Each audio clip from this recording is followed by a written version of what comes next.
Hi, this is Ellen Atkinson giving my uh, ePortfolio highlight video. I'll start out with the district information.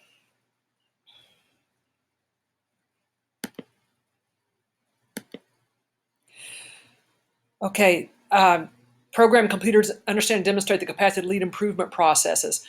I chose this process activity because Paramount Elementary has some problems with chronic absenteeism, and the regular principal says they visit the families with chronic absenteeism. And one of the other administrators runs an incentive program, and I've seen that strategy being effective in other schools. Secretaries could also call teachers 10 minutes after class starts if teachers haven't submitted attendance to increasing accuracy.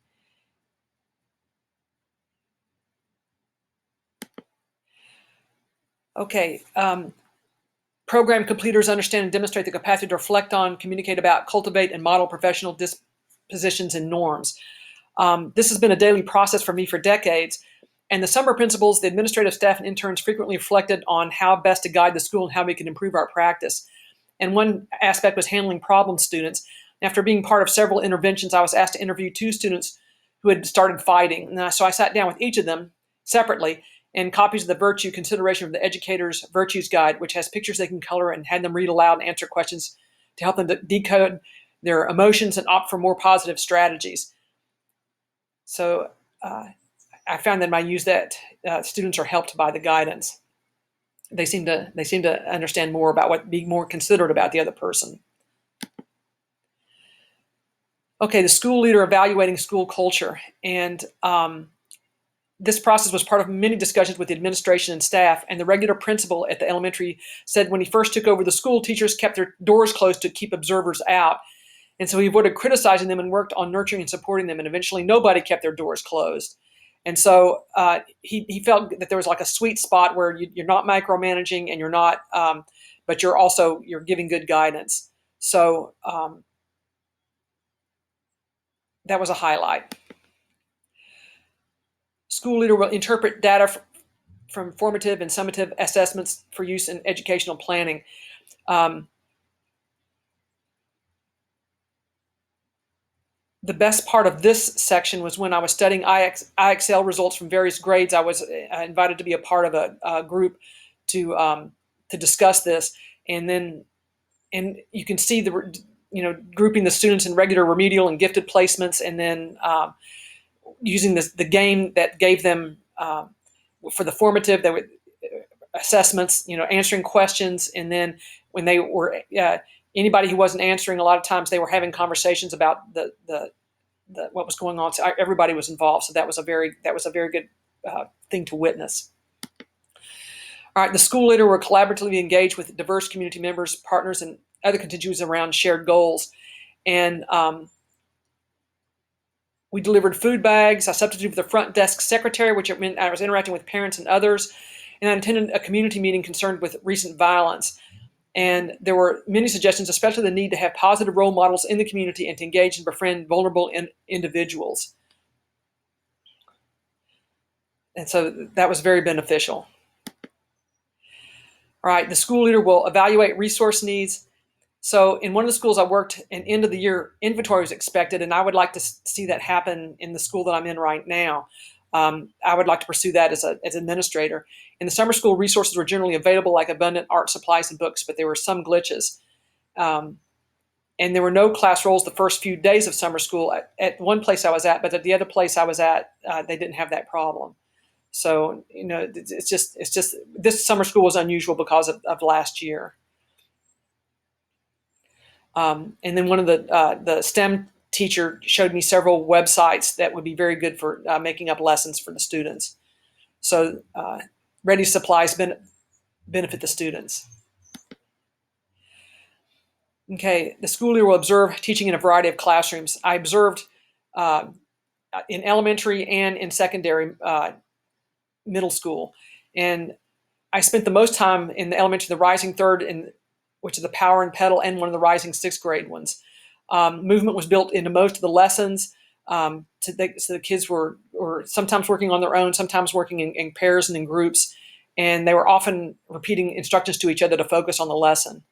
So Students are helped when adults supervising them consult to get the best practices. So anytime we're talking and looking in on each other's lessons, it really helps us out.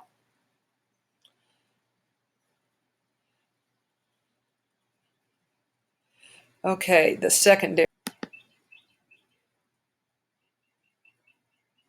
Okay, the school leader will develop a comprehensive plan for communicating the mission and vision. We have a really good mission statement for this school district: every child by name and by need to graduation, especially that second part. And a lot of times people who are presenting in meetings would refer to it. I heard the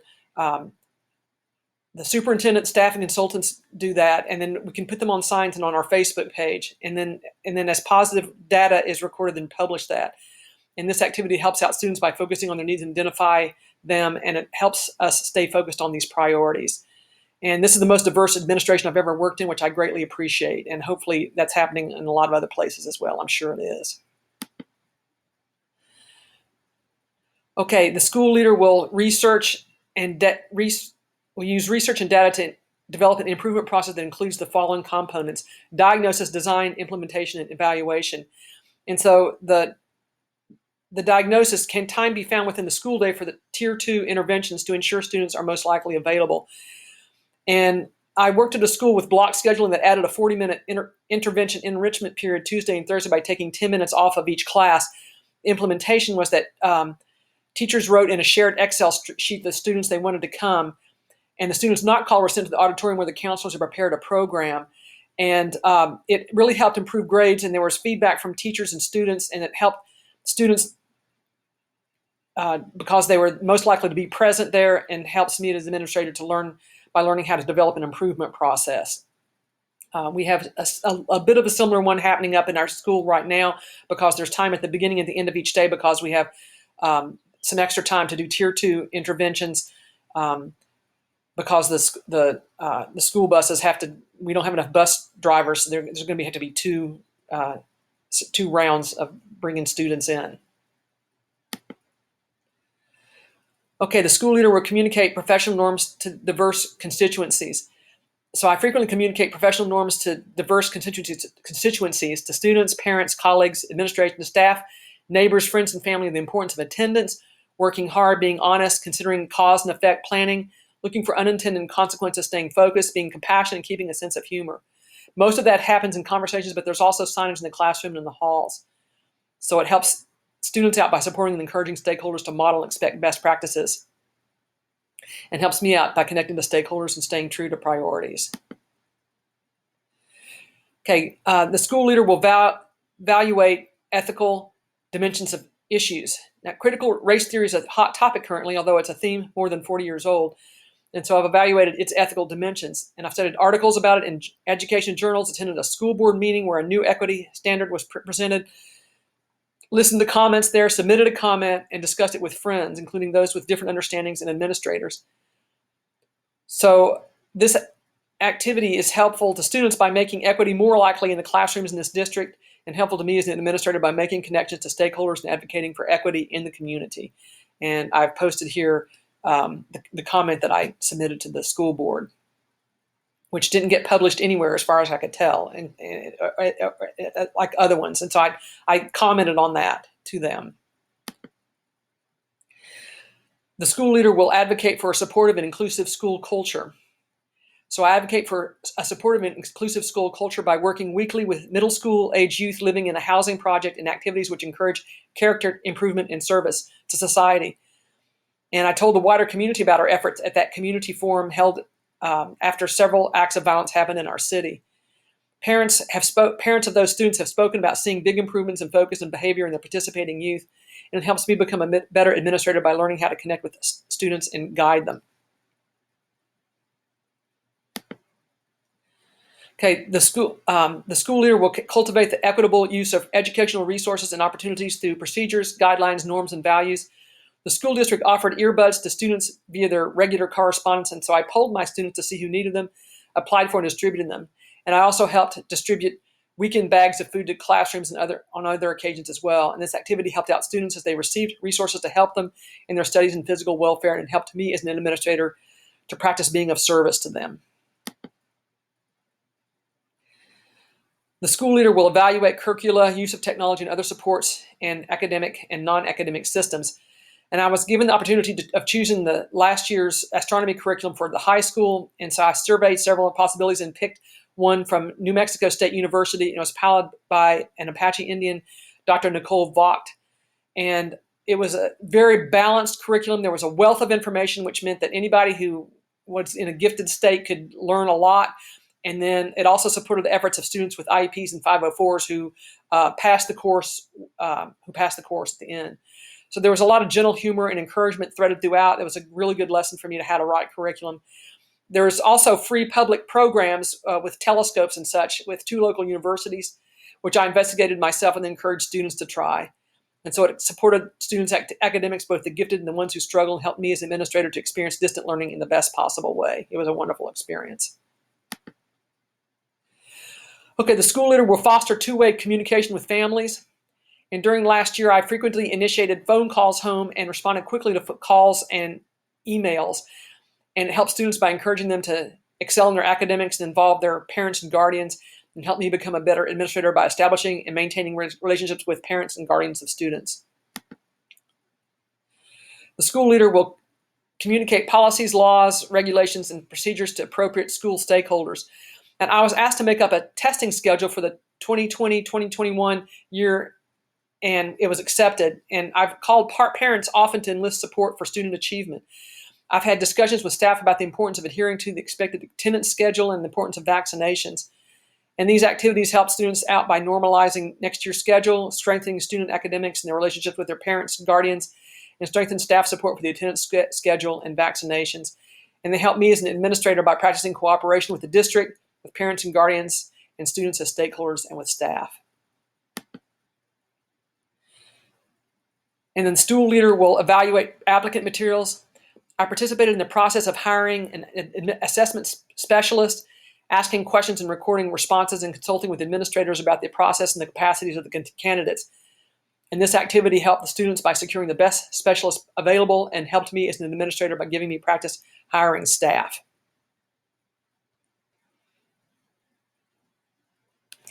Okay, the school leader will develop an implementation plan to support the improvement process.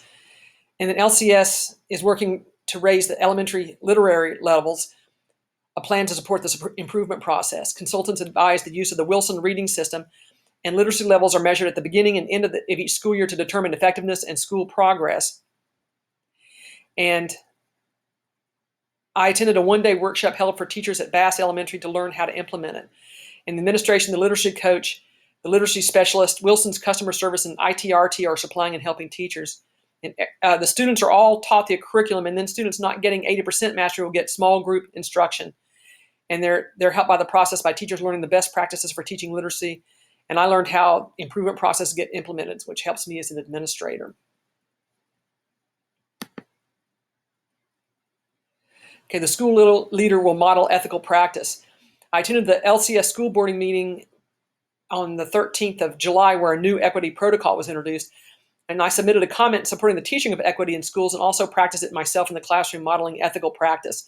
There was a bunch of people who wanted to submit comments to the school board, and only a half hour allotted to public comment. And all but one of the speakers supported the teaching of equity. Others wanted to speak who would have opposed it and stormed out when they weren't allowed to speak. I suggested to both the deputy superintendent and equity director that they alternate pro and con opinions, because in my opinion, they are reinforcing the fears of the people who stormed out. Now, some people say and have said, well, now they get to know how it feels, but we need to do better than just to mistreat the other side. We have to go forward and befriend people. A good example of that is Daryl Davis, a black blues musician from Chicago who's been successful in retiring hundreds of KKK members. So it's helpful for students by practicing unity in the community, and me as an administrator to create a fair process.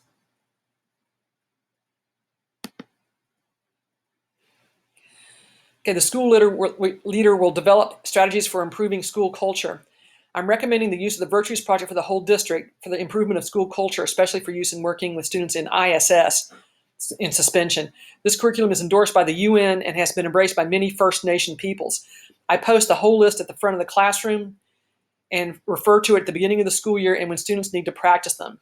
Particularly, for instance, when the kids start being mean to each other, saying mean things to each other, I say, we need to speak kindly to each other. And they laugh and they do it. It's very helpful. It's helpful in ISS to give students the list and ask them what virtue they think they need. And they can study it and make an art project or even just color the pictures while they're thinking about it.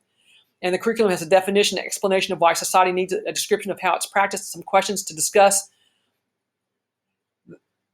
the practice of that virtue in various scenarios, a list of what goes on in our lives when we practice it well, another list of what happens when we don't practice it well, and an affirmation. And the school version has a page of suggested projects and quotes. This curriculum has had a very positive effect on many students I've taught. They have personally thanked me, and their behavior has improved and benefits me as an administrator by creating a solution for behavior problems.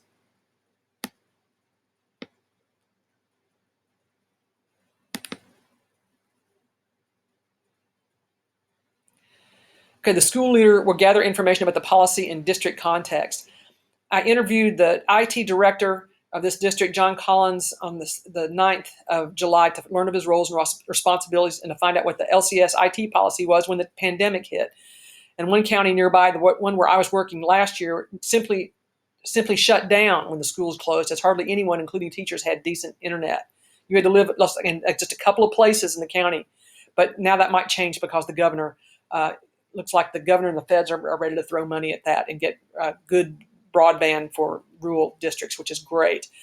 Here in this town, LCS supervised giving out Chromebooks, brought Zoom licenses, set up hotspots in parking lots and churches, and constructed on an internet wagon. CARES funding was used to provide access. Teachers learned how to teach virtually. I can learn how to administrate better using his experiences. And students benefit by administrators and teachers consulting about how to improve the process.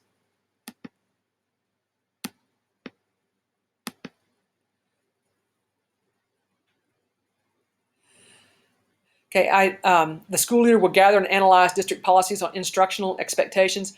I attended a district leadership meeting with consultants on IXL data, that's math and ELA, analyzing district policy on instructional expectations. And there was a discussion of setting progress goals in December and at the end of the year.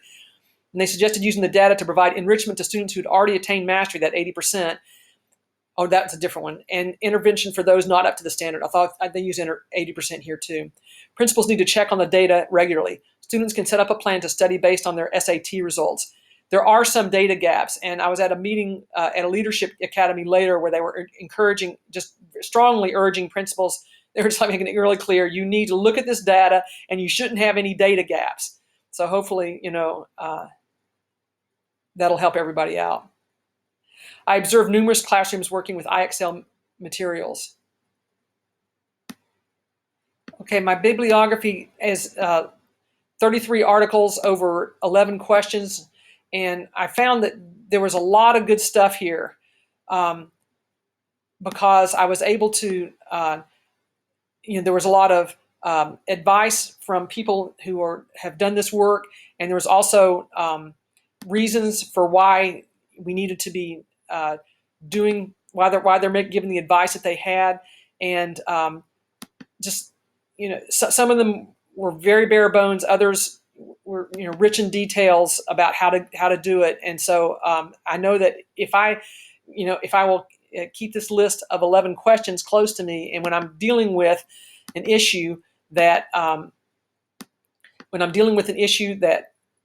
that question answers, then it would be a good idea for me to come back and look at this. And as time goes on, I might go back and do some more research. So it was readily available. All that work was readily available.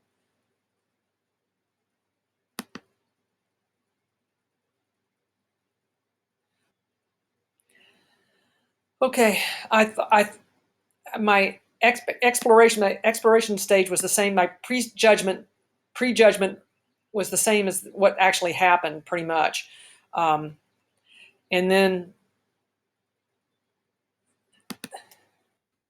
of learning how to, shadowing and observing what administrators are doing.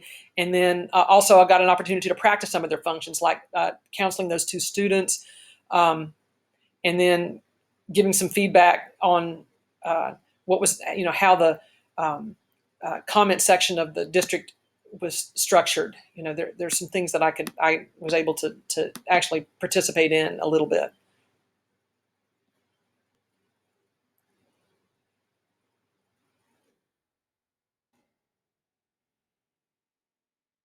Okay, so I've learned the basics of how educational administration operates in this area. Students benefit from excellent administration when their needs are considered and met, when financial obligations are met, when the most qualified candidates are hired, and the best teaching strategies are learned and practiced. And there's being helped out by learning how other people do it, and how and the best advice, all that, consulting with each other both in person and through the bibliography. All those things were very helpful to help me learn how to become a better administrator. So I look forward to being able to practice now. So, and I was very grateful to be able to be a part of this process. Thank you.